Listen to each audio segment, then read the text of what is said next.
भ्रम राक्षस की कहानी बहुत समय पहले की बात है।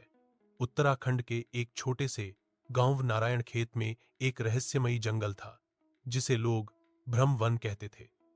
वहां जाने से सभी डरते थे, क्योंकि कहते थे कि वहां एक राक्षस रहता है। भ्रम राक्षस जो लोगों के मन में ऐसा भ्रम पैदा करता था कि वे अपनों को ही दुश्मन समझ बैठते थे।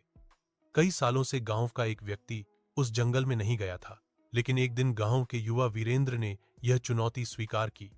उसका मानना था कि डर केवल मन का वहम है, और अगर वह भ्रम राक्षस से मिला तो सच सामने लाएगा। वीरेंद्र ने एक रात जंगल की ओर रुख किया। जैसे ही वह पेड़ों के बीच पहुंचा, सब कुछ बदल गया।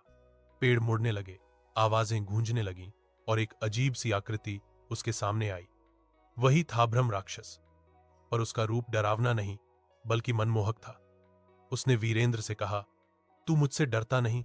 चल, तुझे तेरा सच्चा स्वरूप दिखाता हूं। अचानक वीरेंद्र को लगा कि उसका सबसे अच्छा मित्र मनोज उसे धोखा दे रहा है।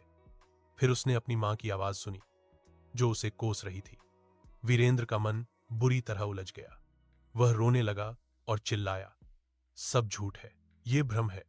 तभी उसे याद आया उसकी दादी की एक बात, जिस चीज पर भरोसा है उसी को पकड़े रखना, चाहे भ्रम कितना भी गहरा क्यों न हो। वीरेंद्र ने अपनी आंखें बंद की, गहरी सांस ली और कहा, मैं अपने अपनों पर विश्वास करता हूं। एक पल में सब शांत हो गया। भ्रम राक्षस गायब हो गया। जंगल सामान्य हो गया। वीरेंद्र ने पीछे मुड़कर देखा तो वह अब भ्रम वन नहीं था, बस एक सुंदर सा शांत जंगल। गांव लौटने पर लोगों ने उसे सच का योद्धा कहा।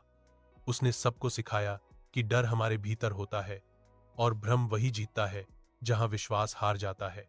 सीख, कभी कभी सबसे बड़ा राक्षस हमारे मन का भ्रम होता है।